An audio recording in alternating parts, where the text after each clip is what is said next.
Namaste everybody, my name is Lisa A. Romano, the Breakthrough Life Coach, and today we're going to be talking about a simple way, a simple self-check where you'll be able to gauge whether or not you are on the healing path and just how healed you are after a traumatic event or a traumatic childhood, and what are some of the markers that you can look for that can help you guide your path as you come back to the sacred self. In my personal opinion, you know that you are healed, or you know that you're moving towards healing, the more objective that you become and the less reactive you become. And that can sometimes be difficult for people to hear, because sometimes in the self-help community, when we're talking about trauma, when we're talking about things that have really pained us and wound us at a visceral level, things like parental narcissistic abuse, for example, or narcissistic abuse from a person that we loved, or the development of our own codependency, and now our blind spots as to how overly dependent and reliant we are to how people respond to us to make us feel stable. And as a codependent, when I am overly dependent on other people, I'm essentially powerless. And I'm saying that I'm going to do all of these things for you in exchange for you validating me, for you affirming me, for you making me the center of your world so that I can feel okay. So the exchange for a codependent is, I'm going to take care of you. I'm going to do everything that I possibly can when I'm home. I'm going to take care of all the kids. I'm going to help with the food shopping. I'm going to help with doctor appointments. I'm just going to do, but now you owe me. And lots of codependents don't realize that that is the exchange. When a codependent is in a relationship with someone who's highly narcissistic, what happens then is that dynamic where a codependent is so willing to give, a codependent is over empathetic oftentimes, and this exchange gets so toxic because the receiver of all of this, I want to do good for you, I want to take care of you, in this situation, a narcissistic person, it's never enough. And now what happens is you'll be gaslit and your sense of reality will be messed with, so that you as a codependent feel like it is absolutely your responsibility to keep them happy. You're on the hook now. So childhood trauma has gotten you on the hook, because now the innate desire for you to fix and take care of and rescue, looking for this external validation, is going to be completely exploited in a toxic relationship with someone who's highly narcissistic. When a codependent is in a relationship with someone who's relatively healthy, not perfect, who's perfect? But when a codependent is in a relationship with someone who's relatively healthy, their need for approval and validation, the pat on the back, makes them sensitive, highly sensitive to criticism, and they will take everything personally, even you wanting to go take a shower when they're home. Well, why can't you take a shower when I'm not home? Or you wanting to spend some time with your friends. Well, aren't I enough for you? Why do you have to hang out with your friends? I don't hang out with my friends so much. Why do you have to hang out with your friends? So it's not healthy to be a codependent. And whether you're in a relationship with someone who is relatively healthy, or you're in a relationship with a narcissist, will really determine how far down a rabbit hole you go. But neither is good, because someone who is highly codependent can frustrate someone who is relatively healthy. And if that person has good boundaries, then that's only going to trigger a codependent more, cause resentment. And that's where I think codependency becomes a super slippery slope, where you can develop a sense of righteousness, but I'm the one that's doing everything. I know that my codependency, my blind spots, my subconscious programming, my reactivity, my desire to manipulate and control how people treated me, thinking that I was doing the right thing, was how far I got down the rabbit hole, to the point where I was full of inflammation and resentment, and my thoughts were not that good. And so how I was able to recognize that I was healing, in my own opinion, my litmus test was, how reactive are you? How objective are you when people don't give you what you want? How reactive are you when people don't read your mind? How objective are you when people start doing things in their experience that represent their autonomy and their right to do whatever it is that they want to do with their life? How objective are you about someone's right to not like you, to write something about you on the internet that is their opinion of you? How objective are you and how reactive are you to when things happen to you that are outside your control? I personally think that our journey is a spiritual one, but you cannot separate spirit from mind. So you can't separate spirituality and spiritual growth from psychological growth. All of us are born into a physical experience and we're given a role.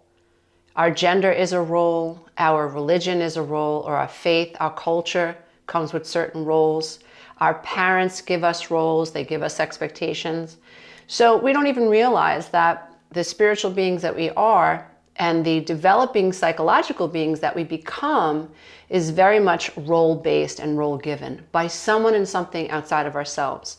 And so then we have all come to break through the role that was given so that we can become autonomous, self-actualize, and become the true self. So that's what my work is all about. My goal is to help people awaken to the matrix or the paradigm that they were born into, and to help them move through these stages of growth. Sometimes they're spiritual stages, sometimes they're mental and emotional stages, but essentially the outcome is objectivity. It is emotional intelligence.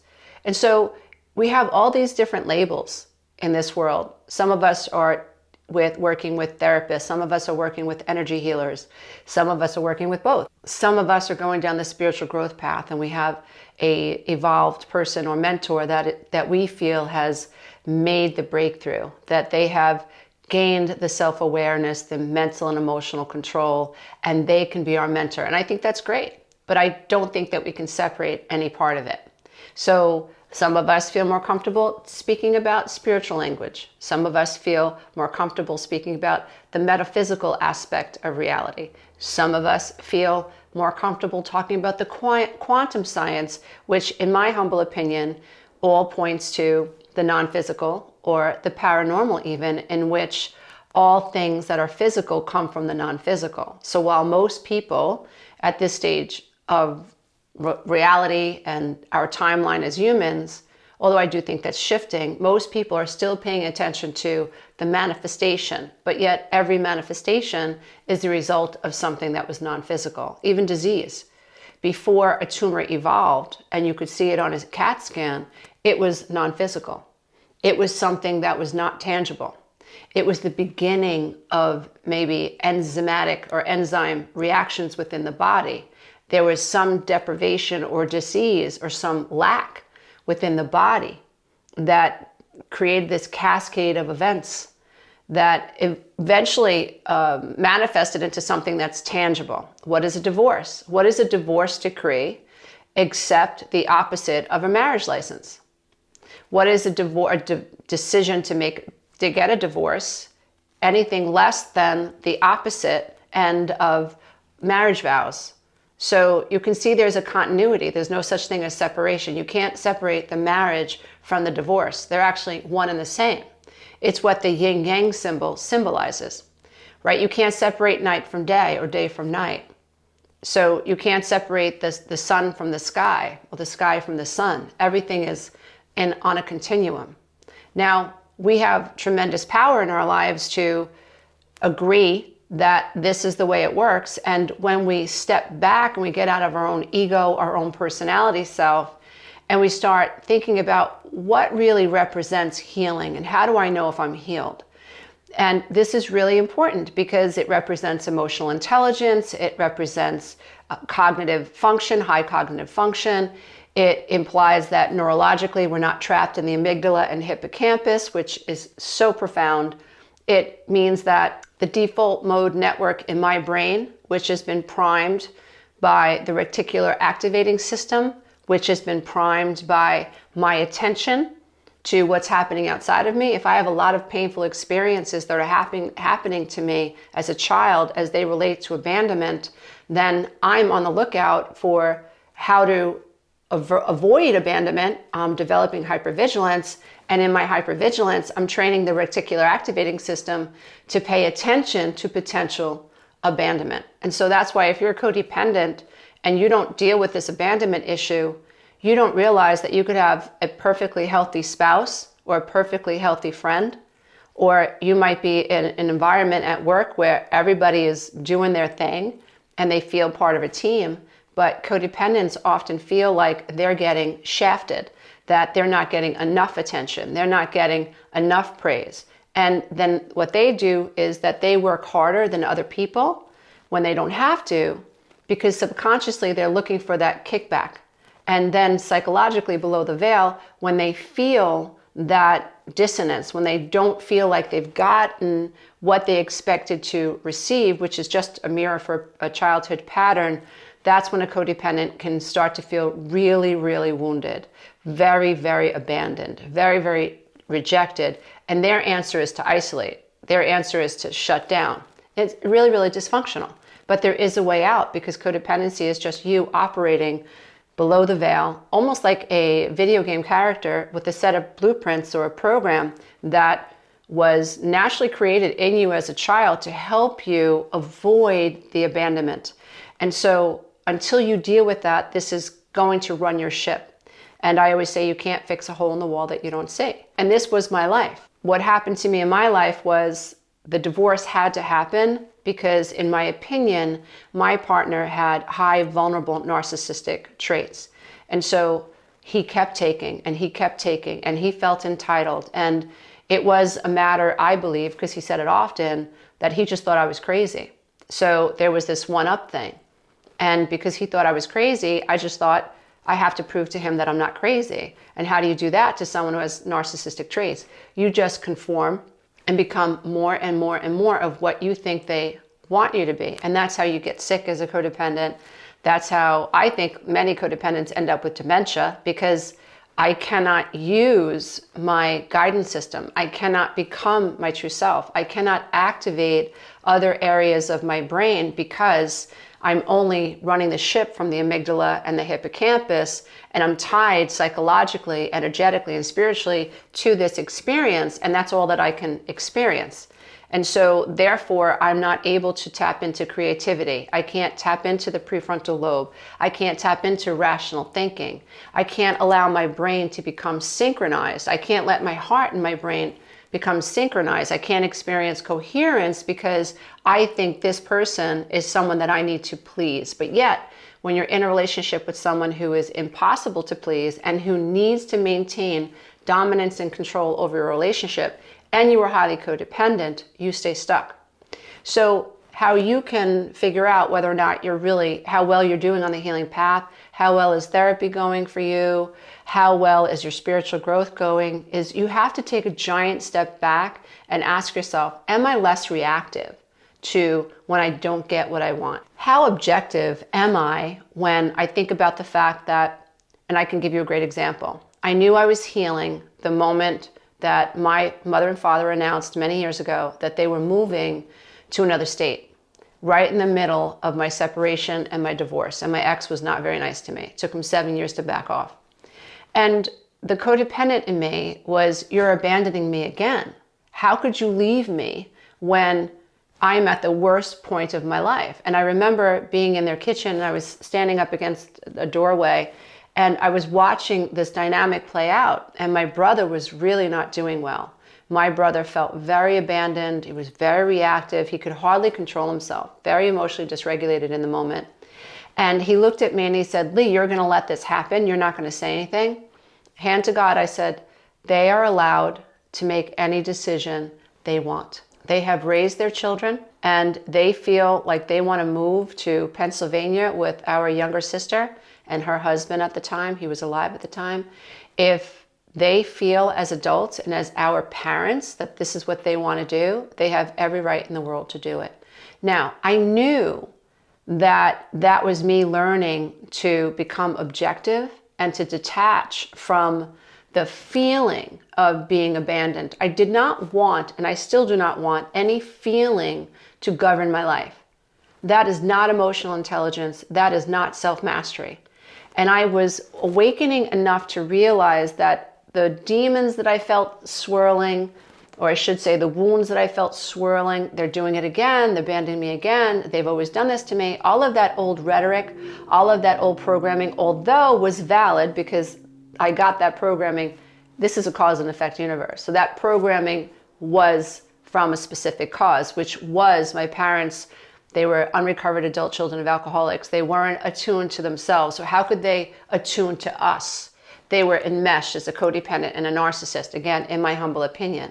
And so you have blinders on when you're a codependent and you're a narcissist as a mother and a father. You're not seeing what the kids' needs are. You're trying to get your needs met from your other spouse. And so in that situation, you're just wanting the kids to behave. You're wanting them to shush, because if they're good little soldiers, that makes you look good, at least in your head as a codependent mom, to the man that you're addicted to.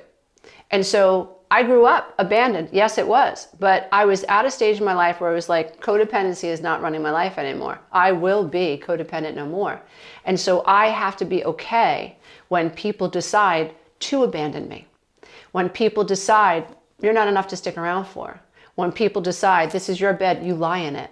When people decide I'm not taking this on for you. I have to be okay with that. I will say that it wasn't easy. Those were the early stages. But I can tell you, if you're here and you're seeking information on how to heal from the past, if you're wanting to know, am I getting better or am I stuck or what's really going on here? You need to know that, right? That's why in the 12-week Breakthrough Coaching Program, we offer assessments every 4 weeks, because we're trying to get you to recognize, am I less reactive? Am I more objective? Am I more able to sit in a room with other people and be less concerned with what they think about me than about what I think about myself? In other words, like, are you able to recognize that you are coming back home to yourself? You're no longer dissociated, worried about what everybody else thinks, running from pain. You're like learning to come back home to your body. You're paying attention more to how you feel, the nuances, and you're managing your emotions, which is self-mastery. Can you do that? And so I wanted to offer this session because I often receive many questions within our Facebook groups and our online courses, as well as from the podcast and the YouTube channel, on Instagram and TikTok, like, how can I tell if I'm really moving forward? This is how you can tell. The last point that I'd like to make is that oftentimes we can get stuck on the journey of healing, thinking that I told my partner I have this trigger, so they should never touch it. I get that. And someone who really loves you is not going to intentionally touch that wound. Someone who is a narcissist, however, will.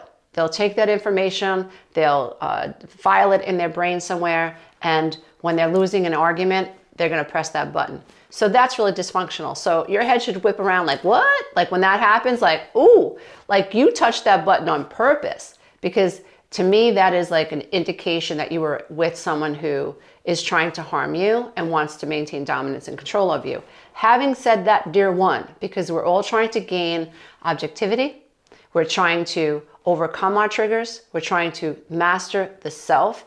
This is done through the conscious path, in my opinion.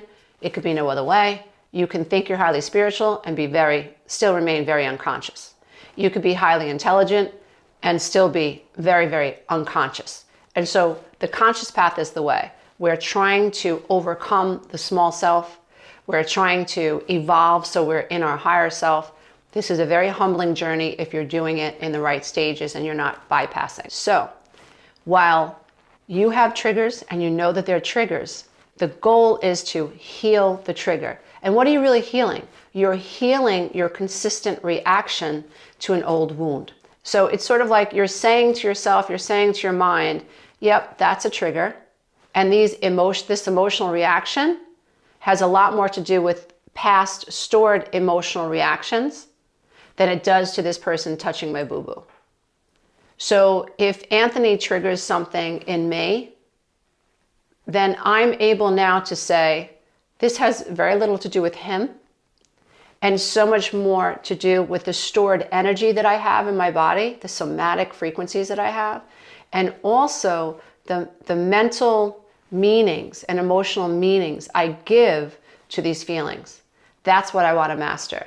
If this information resonates with you, I encourage you to visit www.lisaaromano.com and to reach out to us at coach@lisaaromano.com. If you're someone who really gets what I'm saying here and it resonates with you, we have developed a system of courses that can help you ascend, that can help you develop this healed objectivity, that can help you pull yourself through the stages of integration and self-actualization so that you can know that you're on the right path and you know that you can end up on the other side of what has always held you back. Thank you so much for being here. All is well. Namaste. Until next time. Bye for now. Hey, if you love this content, don't forget to check out the next video, and you can go to my website and take the codependency quiz.